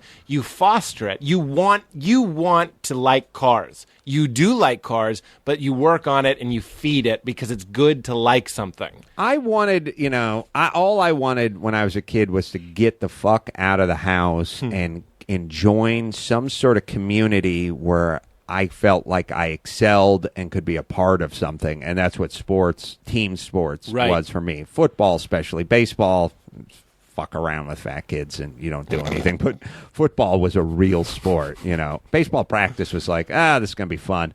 Football practice, like, this is fucking miserable. Right. So making yourself miserable intentionally is a good thing. Yeah, that's great. Yeah. But learning to love it and enjoy it. Can you do an impression of people doing an impression of you? I was saying this whole time I'm just crafting an impression of you. It's always 2x4s, sheetrock. But you know what I realized? I swear to God, I was saying to someone the other day. First off, why can't somebody do an impression of me? Because there's a lot of Norm Macdonald stuff and there's Colin Quinn and even people. Colin Quinn, right? Why can't somebody do me? And then I realized the problem when people, it's kind of a compliment. When people do me, they don't know the jargon. So that's right. They go, well, I gotta get a 2x4 and a thingamajigger. They run they can't go. Let me give you the nailing schedule on Shearwall and explain to you the difference between CDX and OSB. OSB is oriented strand board. I know what OSB is. Struck one CDX is what you'd use with the label out, and you'd use 8-penny sinkers or 10-penny ring shank nails. Right. They can't do it, so they just go 2x4, 8-penny nail. When I was going to talk to you about cars, I was going to say fan belt. That's my go-to. Right, that's the whole thing. So comedians have no technical knowledge. Yeah. And since they have no technical knowledge, and my whole thing is talking about cars or talking about woodworking, they run out of shit almost immediately. Let me ask you this about your parents and your black and white childhood. I want to talk a little bit about fame, and I want to talk a little bit about your fans. Does that do it for you? I'll open up and be vulnerable and say I love my fans, and it does get me off when we talk and they say that something moved them or they like something, they enjoyed my album or whatever it is. That does do it for me in a genuine way, not in a get out of here, I'm in show business. I like my fans. I enjoy that. Do you feel that giving you a little bit of that affirmation that you probably crave because you never got it from your family? And then also just what is fame like in general? I have two two. There's both feelings. One is I never got it from my family, so it does feel good when I get it. On the other hand, I'm somewhat impervious to feeling anything. Like I really can't feel anything, for good or for bad. Right. But that goes in contrast of you picking your son up in the Champagne and the Grand Prix. Ironically, the thing that's weird or something about me is I have a great appreciation and a proudness of doing things that are accomplishment, like a physical nature. Mm-hmm. I don't have it with comedy, and I don't have it with show business. You don't? No. So but you have specials. You have the book, that sort of stuff. No, I know, but I don't feel different. that way. You see, the thing about it, I honestly, 6 months ago, I did the Monterey Rolex historic races, where it's like the biggest race at Laguna Seca in Monterey. I know the Monterey. And you know where Monterey is, sure. I know that. Well, there's a racetrack up there called Laguna Seca, and they have Laguna Seca. They have the biggest. I raced in that. Oh, okay. So I don't have to tell you. With a standard, with the carburetor and the fan belt. And it was a CRV, actually. You raced a CRV? I did, yeah. I didn't know they had Ripped that class out the in engine. vintage. Yeah. They had, and I did a race, and I won the Rolex Cup for this race. I won the, and I was over the moon about it. Like, yes. I was really wildly proud about it, and I loved it. It was a great feeling, and I was excited about winning this race. I like physical stuff, and when it comes to the comedy part of life, like, you know, writing the books or doing the podcast or whatever that is, I look at that as just my job, and it's supposed to be your job. And to me, it's weird because if I went out last weekend, as I said, went to St. Louis. I sold 800 tickets. The place holds 900 or maybe more, and I didn't sell the place out. Mm-hmm. And then I went to Minneapolis and sold the place out, maybe 1,000 seats, and had a really good show. But the St. Louis show, it wasn't that great. I mean, it just wasn't. I could have been better. The place wasn't sold out. Did you know it wasn't sold out when you went out? Yeah, I could see like there was room on the balcony. Mm-hmm. And, you know, when I got home, my wife or somebody said how to go, and I said, St. Louis sucked. Right. And not St. Louis didn't suck. I wasn't as good right. as I should have been. Right. And my wife said, I was reading some tweets, and everyone from St. Louis seemed to like you. And I said, I could have been better. Now, so the point is I wasn't really pumped up about the success of Minneapolis. I was more bummed out about not doing as well as I should have done in St. Louis. I understand that. And I look at myself as like an airplane pilot when it comes to comedy, which is I don't need a fucking hand job every time I land an airplane. That's my job. Like my job is to sell out the theater and then entertain. Do 90, 100 minutes. Kick ass, make everyone who went to that place leave and go, fuck, that was great. Yeah. And if it comes up short of that, I fucked up. Right. And so the high end. Take a lap, Carolla.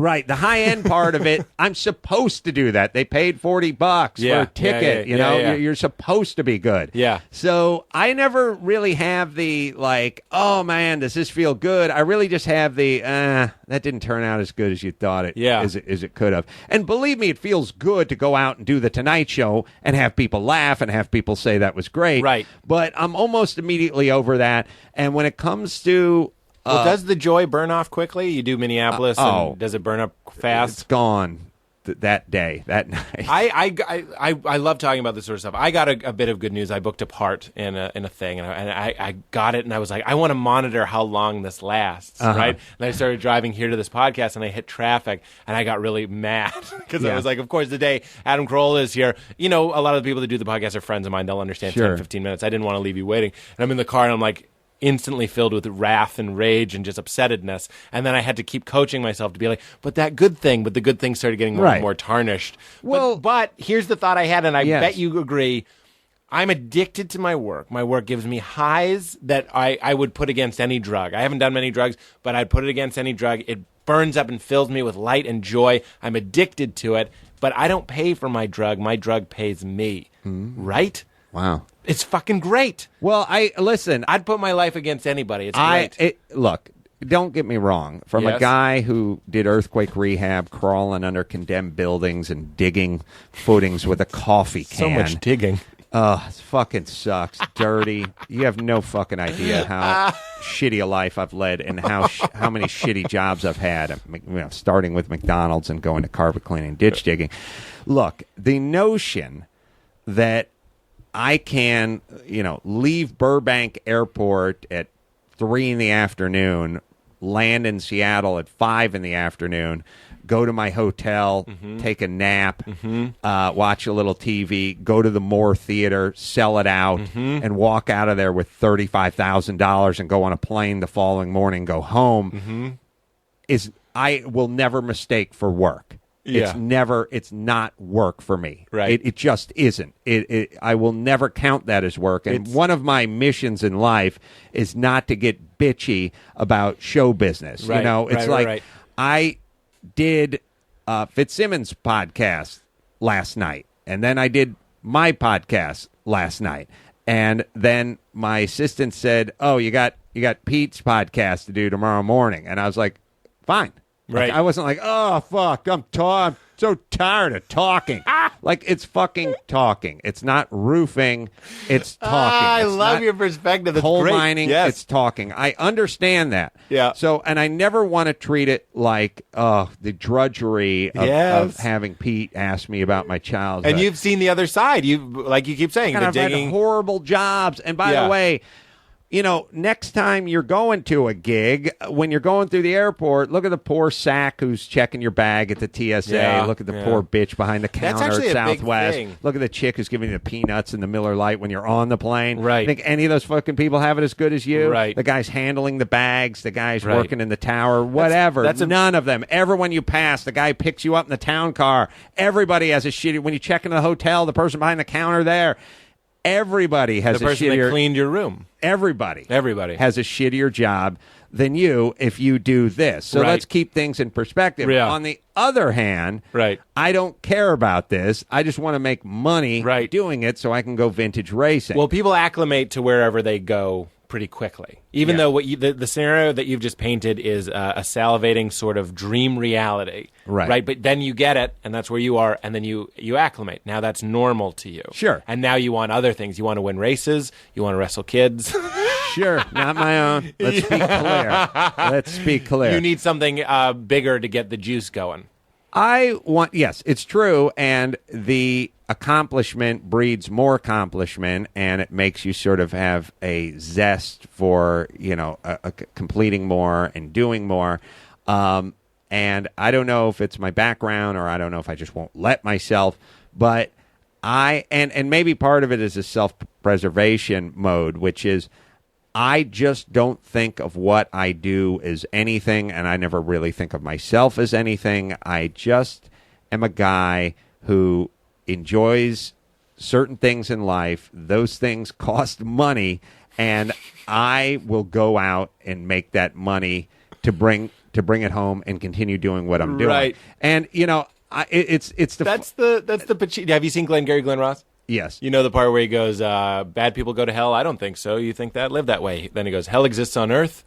Yes. I won't live in it. That's what he says. It sounds to me like you are trying to create the best you can for yourself. You're like, I like this. I'm going to work my ass off to get those things. Yeah, I don't think, I don't think twice about, career, go this way, go that way, what I'm doing, what I should be doing. Like, people go, hey, did you ever feel like maybe you could have done this or you should have done that? And I go, I never think about it. Right. Well, you've had your share of failures. Yeah. I remember there was a time I was driving around New York City, and on the way from New York to Boston, I saw like 4 or 5 billboards that were different shows you were on. It was insane. Yeah. It was right when I believe a carpentry show came out. That's right. And it was like something happened. You must have been in a pretty invigorating swirl of heat, I guess we call that. Phone keeps ringing. These things are happening. Carpentry show on...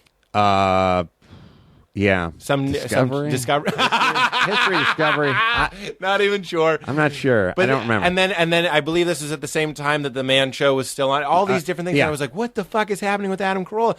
And then you've been in the business long enough. Give me a year. Some of those will still exist. Some of them won't exist. Yes. Oh, I've done 1,000. My last 3 or 4 pilots have failed. Is that hitting the bag? Is that getting your face mask grabbed? Or is that the toughness? Do you have that toughness that helps you get through that stuff?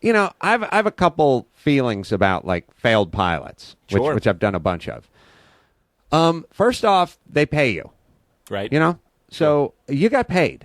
Right. If they chose not to put it on the air, they chose not to put it on the air. And I didn't agree with their decision. I thought the product was good. And if I thought the product sucked, then I'd feel really shitty about it. Right. But I thought each time I did a pilot, it was a good product. Right. And it was probably better than good, but somebody chose not to do it. Now, someone says, why? Why didn't they put it on? And I go, I don't know. I didn't ask. Right. I don't care. Right. They made the decision. And that's it. You don't need to fucking know why. Right. When somebody wants to break up with you, but see, most you don't people need to do know. want to know. I don't why. give a shit. It's funny That's that you say that it's- because Jay Leno, when they took the Tonight Show from him, also made that analogy. He said, "I'm the kind of guy a girl breaks up with me. I say, okay, see you later." He doesn't say why. Right. He just goes, "You don't want to be with me, okay." Well, it's Of course he went it's back their there. prerogative, Right. and it's what they've paid for. Right. They put out $2.5 million to do a pilot. I spent it. I got, I don't know, 150 grand of it or 200 grand of it or whatever I got, and they didn't put it on. Yeah. So I'll move on. So I got paid, and they chose not to do it. This is a business, super high attrition. I mean, it's like playing baseball and you not getting a hit or a home run and walking back to the dugout and trying to explain to everyone what happened. Well, Right. I got news for you. If you get a hit every third time you get up at bat, you're doing Hall pretty of Fame. fucking good. Hall of Fame, right? So there's Well, an not element necessarily. of that. And look, there are things I've done where I've went, well, that wasn't the best thing in the world. And then there's things I've done where I've went, oh, that was really good. The Home Improvement show. Yeah. Everyone says to me, oh, that was a great show. We love that show. I mean, literally, TV Guide said, this is the best Home Improvement show that's ever been on the air. And it lasted one season and it's gone. Right. And people said, what happened? Why would they cancel that show? It was so good. And I go, I don't know. Yeah. I didn't talk to anybody about it. I have no fucking idea. Is your podcast a way of taking the power back for yourself and being like, nobody's going to cancel this? I'm going to do it my own way? There's an element of if you write books, if you do live theater shows or stand-up shows, if you do a podcast, yes, there is a way of removing. I've always said this, and I've always looked to sort of internalize a little bit because externalizing does you no good. And I've always said, and you should all do this in your lives, which is, if you go down to a store, you want to go down to the guitar store and look at some vintage guitars, and it's a Wednesday, and it's 1 in the afternoon, and you go down there and and it's locked and it's closed, and you go, what the fuck? Middle of the day, middle of the week? What are they locked for? And it says closed on Wednesday, and you drive home and you go, fuck that. What the fuck's wrong with those people? Why would you be closed on a Wednesday? You know what you should be saying to yourself? I should have called. I should have called and checked to see if they were open. Keep it on now, yourself. people might say, well, why would you call? It's Wednesday, middle of the week. Well, I don't know, but that's the only way you're going to learn anything. Right. So drive home and say, I think it's dumb that they would close their store, but next time I'll go ahead and make the call. And for me, It's assuming responsibility. why not? It's empowering. It's the only way you can get anything. Otherwise, you just wasted half a tank of gas driving to the Right. fucking vintage store. and drove But if home. you learn something, it's empowering. This is an empowering idea. So if you do a pilot, I've always said this. I used to box a little bit, and if you want to make sure that you're going to get away, you're going to leave that ring with a win, you knock the other guy out. Right. If you leave it up to a decision, then you could dominate 3 rounds or 10 rounds or 12 rounds and get a hometown decision and lose. Right. So I did a bunch of pilots, and my pilots were B pluses, but I didn't knock them out. Right. I should have won on points, Right. but guess what? Hometown decision. I left it to the judges. Yeah. And judges make bad decisions. Yeah. And that's what happens. And that's where you get outsourced. But the point is this. Hey, I wrote for that show. Oh, sorry. The point is this. The Paul Reiser Show. Did you know that? Yes, let's say yes. Let's go. Yes. Oh, fuck you forever. The writing was strong. The actor was a little bit weak. The point is this. You don't put it into don't give it to the judges. And that's what you should learn. And I've had failures. I've had successes. That's the business. It's nice to control things. And the book and the podcast and the stand-up, that is being able to control things. It's a gift. That's a gift that you just gave us. Would you give me a boxing tip? One tip for a guy who's never been in a fight? Is it keep my elbow up? What do I do? Are you fighting another guy? Punch keep your elbow up. Somebody said once if you keep your elbow up, if you miss the punch, you'll hit him in the face with your elbow. Oh, I see. I don't know. What do I know? When your stance, you're supposed to keep your elbows sucked in so you don't tuck them in? Yeah, tucked in the ribs there. Okay, well, here's my tip I'll give to you. But now, my dad always just said hit him in the balls. He said take a bow. That's what he says. Wow. I'm worried. I hope you're sitting down. My dad and I never had a discussion on how to fight people. Yeah, I think he was kind of joking, but I don't know. I'm sure my dad's punched people in the face. Half of me doesn't want to give this advice out in case I run into one of your podcast listeners who's had a few beers and is not happy about my performance and is going to use my own tip against me. I can't wait. Here's what I can say. If you're going to just get into a street fight, and it's just your basic drunk dude at the bar, whatever, concert, whatever, and you're just going to fucking throw down. Yeah. If that's what we're talking about. Sure. Unless you're talking about doing the Golden Gloves or something like that. No. I'm talking about something that's going to actually happen. Okay. I didn't enter. Okay. And I'm a big guy. Here's what I will say. A lot of reach. Most people are right-handed. Uh-huh. And their left hand is worthless. Right. And they won't punch with it. They have no idea how to punch with it. The thing that makes boxers sort of dangerous is their weak arm is pretty good. Right. They can throw jabs, hooks, and uppercuts with their weak arm and still hit hard and knock you out. Right. So there's a lot of boxers that are left hookers who they're right-handed, but they knock you out with their left hand. Right. So if you're going to get into a street fight with a guy, I've implemented this on occasion or two, keep in mind that he's going to be right-handed. And besides, us left-handed people are too creative. We never lower ourselves to that level anyway. But are you left-handed? Yeah. I love it when other left-handed guys who drive trucks come up to me and explain that we're more creative than other people. Yeah. So he is going to fight you in the street, and when he squares off, do not worry about his front hand. Yeah. He will do nothing with that front hand except for maybe paw a little bit. He's going to try to throw the right hand. Right. And when the right hand comes, it's going to be big and it's going to be looping and you'll see it coming a mile away. So do not worry about the front hand. Only focus on the back hand and understand that thing's going to have horrible form. It's not coming straight down the pike. It's coming in a roundabout way, and you have plenty of time. And if you can get your left hand working just a little bit, you can jab him in the face and fuck him up, especially bare-knuckled, way before his right ever gets near you. Really? Yes. So what are we doing? Are we waiting for him to throw that first punch? I went to a Quaker school, by the way. I'm a pacifist. All I'm saying is don't worry about the left. I can remove that from the equation. Yeah. And focus on the right, and that's coming wide. Yeah. And so you have plenty of time to make a decision. Very interesting. Will you be my dad? Yes, I should. Let me see if I got everything before we go to the final topic. The final topic. You're fucking great. Do you know that? Nobody has opinions anymore. Have you noticed that? No one has opinions. I think they may keep them to themselves or something. Well, people are afraid of being judged or whatever. Right. Or called a fill in the blank or whatever it is. Yeah, we got everything, which means we talk about God at the end of the show. Okay. I understand you're an atheist. Yeah. Is that right? I don't want to be. You mean you want to believe in something? Yeah. Don't. I mean, it's too late for that. Let me put this argument towards you. It's not even an argument. It's just something I've been thinking about this week, which is life and afterlife doesn't seem to make any sense. But life doesn't make any sense. I kind of feel like an afterlife makes as much sense as this one. We didn't show up here and go, this doesn't make any sense. Right. So why, when we die, it seems to reason that it's possible that our souls exist and we go somewhere else and we go, oh, that's weird. I thought it was over. Are you open to that at all?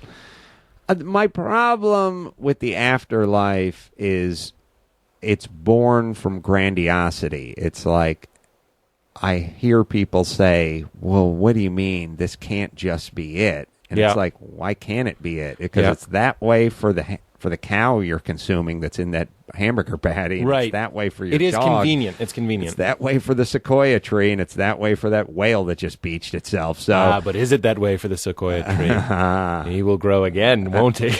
And the cow, too, I suppose, will... I mean, I sort of believe whenever there is a premise that is sort of convenient or self-serving, I would ask that you probably examine it pretty closely. Right. Because it does seem like, well, just about every culture has a religion, and the one thing they agree on, and they don't agree on much, but the one commonality is when you die, you get to go somewhere. Yeah. And why would all these cultures from all around the world, all sort of who have nothing in common and would gladly see each other dead, actually, because of their religious beliefs, why would each religion really have the one thing in common, which is you're going somewhere? A grotesque fear of death.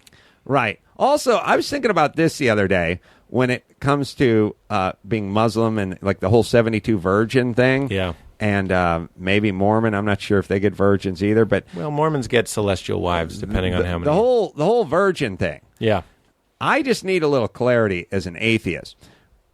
Did you kill them as virgins so they could service your cock when you're in heaven, or were they just I think they're teenagers angels who just bought it on mopeds at like 14 while they still had their hymens, and now you're raping them for eternity?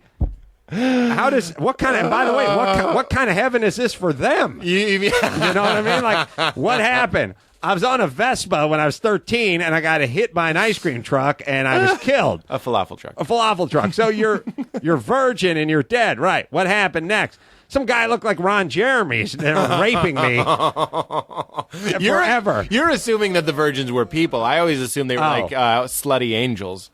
Okay, so they were just up there. Yeah. They weren't sent But they were created by, I suppose, God in heaven to be sex people. And then once you go through your first virgin, can we reuse? Can we repurpose her? Yeah, there's vaginal reconstructive surgery. I would have, look, you guys are just sucking cock. There will be no penetration. I'm going to save you. We're here for eternity. 72 isn't even that much for eternity. Yeah, I mean, that could be a long weekend. 20 years in, they're all the same. Yeah, loosey-goosey. Well, my whole thing is, I'm so sorry about. I want some of you to be virgins. So we're going backdoor and we're going oral with some of you. We'll break it up, and then some of you I am going to mow through, you definitely as you're briefing them. Yeah.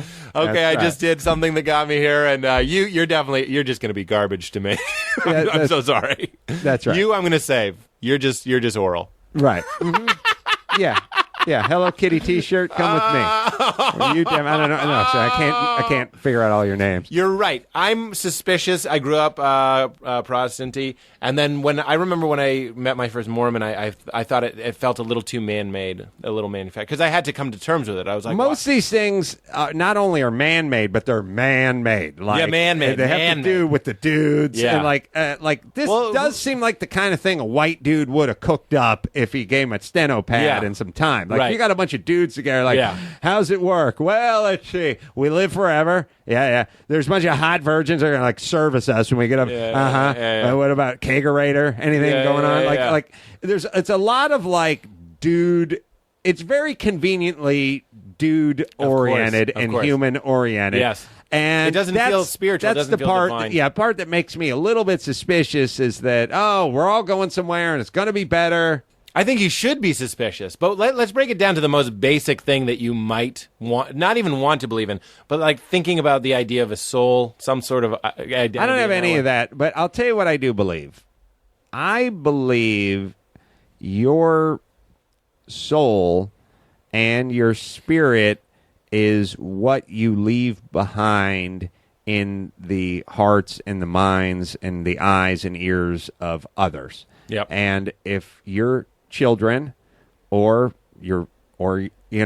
friends, family, people who listen to the podcast, sure. if they pause for some moment and think, God, that was funny when Adam said that, or that was touching when Pete did that. Yeah. And like I said, whether they're connected to you, related to you by blood, right. whether it's whether it's one of my twins, or whether it's just somebody who's I'm dead and it's been 10 years and he finds my book and he's reading it and he's hearing my words, then to me that's what I've left behind. Yeah. That's what I've and again, you don't have to be reading my words. It's just the conversation you had with your grandfather, the bit of wisdom. Yeah. Maybe it's just a fucking super killer pineapple upside down cake that Mom used to make. And she'd make it once a year for your birthday. And you can, every time you go to a diner and you order a slice of that, you think of Mom. That's your soul. Her spirit. That's her soul. That's her soul. That's your soul. That's what's left behind. I think that's beautiful. I really do. Really? I'm not just saying that. I think that's lovely. I'm open to all things. I'm open to absolute nothing and pineapple cake.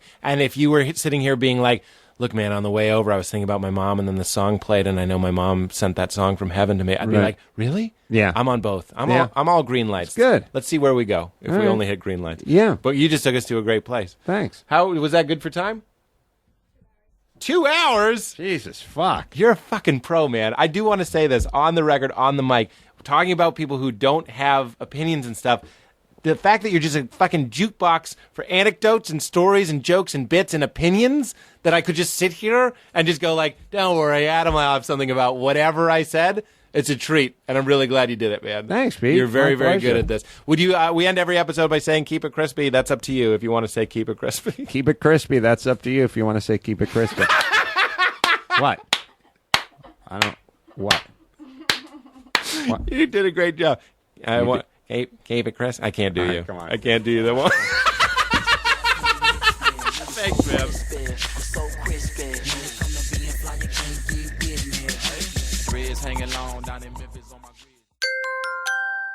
Now leaving Nerdist.com.